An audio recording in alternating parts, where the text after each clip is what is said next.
Et l'invité ce matin, c'est vous, Séverine Nodin, bonjour. Bonjour, merci de m'avoir invitée. Et merci de votre présence. Vous êtes la directrice de la Ligue contre le cancer en Vendée, arrivée depuis peu dans cette fonction. Exactement, depuis 1 mois et demi. Donc voilà, je suis en train de prendre mes marques au sein de la Ligue contre le cancer de Vendée. Et donc une première aussi sur le plateau de TV Vendée. L'occasion bien sûr de refaire un point sur à la fois la prévention, sur la recherche. On en reparlera dans quelques instants puisque les 3 mois actuels, septembre, octobre, novembre, sont 3 mois importants, 3 mois thématiques. Le premier, celui du mois de septembre, nous en parlions dans le journal tout à l'heure, c'est le Septembre en Or, un mois consacré au cancer pédiatrique. C'est bien cela ? Exactement. C'est vrai qu'aujourd'hui, sur le territoire vendéen, il y a 15 à 20 enfants par an qui sont diagnostiqués. Voilà. Et c'est vrai que plus on en parle, plus on fait des activités comme samedi, par exemple, où il y a eu lieu une kermesse au sein de nouveaux locaux. Ça permet à chaque fois aussi de faire de la prévention. Il faut savoir que la Ligue contre le cancer, de point de vue national, c'est le premier financeur sur la recherche. Et pour les enfants, en fait, sur la recherche, on investit plus de 6 millions d'euros par an. On a entendu tout à l'heure à 7h30 le témoignage d'une maman qui était présente lors de l'événement que vous avez fait donc samedi ce week-end, qui elle a perdu sa fille de 14 ans et qui disait malheureusement c'est encore un peu tabou, les cancers qui touchent les enfants. Elle avait la sensation qu'on n'en parle pas encore suffisamment. Oui, c'est vrai que c'est plutôt quelque chose, on n'en parle pas assez. C'est une douleur qui est immense aussi voilà, pour les parents, pour les familles, pour les enfants aussi. C'est une période qui est particulière, l'adolescence, l'enfance. Donc effectivement, quand ça touche aux enfants, c'est encore un sujet qui est assez tabou et très douloureux à en parler. Alors on parlera tout à l'heure de l'accompagnement aussi que vous faites auprès des familles et de l'ensemble des patients. Le mois d'octobre qui va arriver est aussi un mois important, c'est Octobre Rose, consacré cette fois-ci au cancer féminin, notamment le cancer du sein.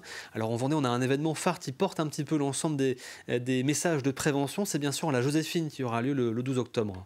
Exactement. Alors c'est vrai que grâce à la Joséphine, ce focus sur le cancer du sein peut être fait et présent sur tout le territoire vendéen.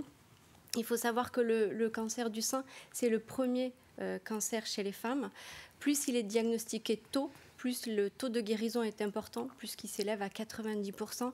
Donc aujourd'hui, la campagne que l'on fait sur le plan national, mais aussi sur la Vendée, c'est vraiment, mesdames, prenez soin de vous. Voilà, allez vous faire diagnostiquer. Et c'est vraiment très important d'aller se faire diagnostiquer, surtout que c'est gratuit. Et à partir de 50 ans, il y a de la prévention qui est faite dans ce sens. Avec un message aussi, c'est de rappeler l'importance de l'autopalpation aussi. On est, entre guillemets, la première personne à pouvoir détecter soi-même s'il y a quelque chose d'anormal. Exactement. En fait, c'est vrai que les gynécologues, quand vous allez une fois par an chez votre gynécologue, va aussi vous apprendre ce geste-là. Si vous avez un changement sur vos seins, voilà, il faut aller consulter. Souvent, on a peur d'aller consulter parce qu'on a peur du diagnostic, mais dans la plupart des cas, en fait, ça s'avère négatif. Donc vraiment, mesdames, allez vous faire diagnostiquer.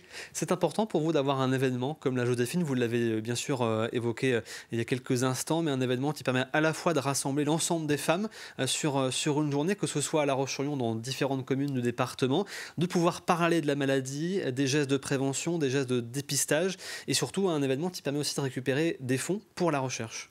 Exactement. La Ligue contre le cancer ne vit qu'avec la générosité du grand public. Donc c'est vrai qu'on a besoin en fait de faire de la lumière sur des événements, mais aussi faire des focus sur des sujets et à un thème tous les ans permet aussi de faire plus de prévention, de diagnostiquer plus tôt. Et ça, c'est très important parce que derrière tous les chiffres que je vous raconte aujourd'hui, c'est des vies. Le mois de novembre, lui, il est consacré cette fois-ci au cancer masculin. Les hommes, parfois, ont un petit peu de mal à aborder cette question des cancers masculins qui touchent principalement la prostate et les testicules. Le message est parfois plus difficile à faire passer pour les hommes. Alors, c'est vrai que c'est très compliqué. Et quand on regarde les chiffres, par exemple, d'un point de vue national et d'un point de vue local sur les cancers de la prostate en Vendée, les résultats sont un peu plus négatifs que sur le reste du territoire. C'est vrai que les hommes ne vont pas forcément se faire diagnostiquer. Il y a plus de cancers de diagnostiqués à l'année sur le territoire vendéen pour les hommes en plus que pour les femmes. Par exemple, nous, la Ligue, si on regarde nos chiffres, on touche beaucoup de femmes, mais très peu d'hommes. Donc c'est vrai qu'il doit y avoir des freins. On est en train de regarder pourquoi il y a ces freins-là pour les hommes. Et puis surtout, pareil, messieurs, c'est vraiment une campagne de sensibilisation et de prendre soin de vous. Normalement, de 50 à 74 ans, vous recevez un petit pot chez vous.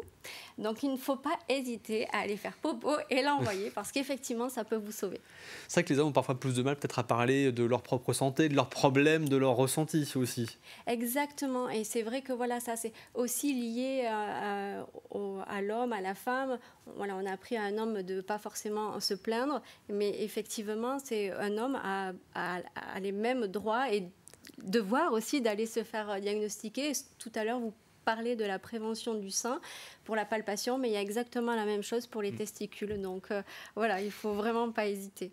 Alors, on a parlé beaucoup de prévention. C'est l'une des principales missions, bien sûr, de la Ligue contre le cancer, mais ce n'est pas la seule. Vous avez aussi toute une mission d'accompagnement à la fois des malades et des familles dans leur parcours de soins, notamment sur tous les à côté en dehors de l'aspect soins. Oui, exactement. En fait, on a 4 missions, donc l'accompagnement. Et dans l'accompagnement, sur tout le territoire vendéen, on a 19 antennes, donc voilà, pour toucher un maximum de personnes qui sont touchées par le cancer, le proche aidant. Donc on a des activités de bien-être, comme du yoga, de la sophrologie. Et tout ça, c'est gratuit. On a aussi en fait des soins de support oncologique. Donc pareil, on a de la psychologie, diététicienne, du sport adapté. On fait aussi de l'accompagnement au retour à l'emploi et aussi du soutien financier. Parce qu'effectivement, c'est parfois la double peine pendant cette période de vie. Vous avez la maladie et en plus, vous avez une perte de revenus. Donc la Ligue vient en support sur un soutien financier. Et l'accompagnement aussi des familles, des proches, parce qu'effectivement, c'est déjà difficile pour la personne, bien sûr, qui est malade, mais c'est aussi souvent difficile à vivre pour la famille et pour les proches. Exactement. Il y a beaucoup de soins, de supports qui sont accessibles et gratuits pour les proches aidants. Alors en plus, maintenant, vous recevez l'ensemble des personnes dans des nouveaux locaux installés à La Roche-sur-Yon. Ils seront inaugurés officiellement jeudi. Un nouveau bâtiment, plus grand, plus d'espace, aussi pour recevoir justement l'ensemble des malades et des familles. Exactement, il a été pensé par des milliers d'histoires finalement, ce bâtiment, et il doit représenter un lieu de vie, un lieu de bien-être, une bulle où on parle, où on vient passer du moment agréable. Donc effectivement, aujourd'hui, voilà, c'est un très beau bâtiment et il est fait plutôt de manière très respectueuse de l'environnement. Et les premiers retours sont vraiment très, très positifs. C'est vraiment un lieu de vie où on a l'impression d'être coucouné. Donc, Et vous avez du coup accueilli les enfants et les familles samedi dernier à l'occasion donc, de Septembre en Or.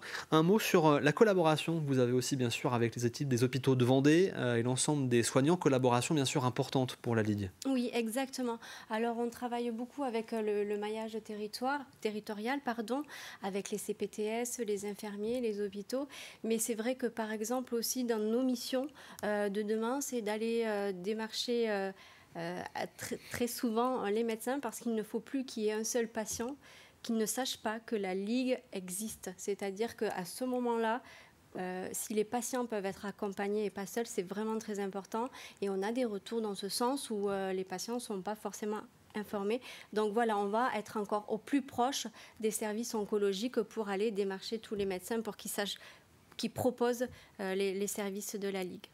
Un mot maintenant sur la partie recherche et l'évolution des soins. C'est vrai, quand on parle malheureusement de cancer, souvent c'est plutôt négatif, mais est-ce qu'il y a des pistes d'espoir, j'ai envie de dire aujourd'hui? Quelles sont les évolutions sur ces dernières années qui nous permettent de dire oui, ce sont des maladies graves, mais oui, il y a de l'espoir?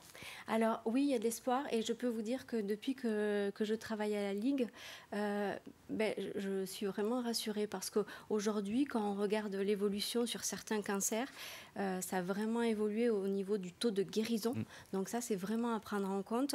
Aujourd'hui, je discutais avec un médecin de La Roche-sur-Yon qui disait qu'effectivement, le diagnostic qu'on pouvait poser aujourd'hui ne sera pas le même demain ou après-demain évidemment sur 1 ou 2 ans, je veux dire, mais il disait que la recherche avançait et elle avançait très vite aujourd'hui.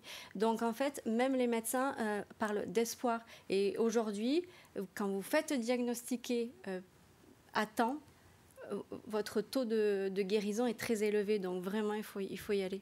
On parle même, si je ne dis pas de bêtises, un possible vaccin contre certains cancers. C'est en tout cas une piste de recherche qui avance petit à petit. Après, voilà, moi je ne suis pas médecin, donc je préfère pas m'avancer, mais effectivement, il y a des recherches qui avancent dans ce sens-là, des recherches aussi qui avancent sur arriver à capter en fait les métastases pour les faire rouiller. Je popularise l'information, mais voilà, c'est vrai que les choses avancent vite. Merci beaucoup, Séverine Nodin, d'avoir été avec nous ce matin, directrice de la Ligue contre le cancer en Vendée. On rappelle l'un des événements à ne pas louper qui arrivera très vite, c'est le 12 octobre prochain, donc la Joséphine à La Roche-sur-Yon, avec toujours cette image très impressionnante de cette marée rose qui envahit donc les rues de La Roche-sur-Yon. Merci d'être venu ce matin. Merci à vous.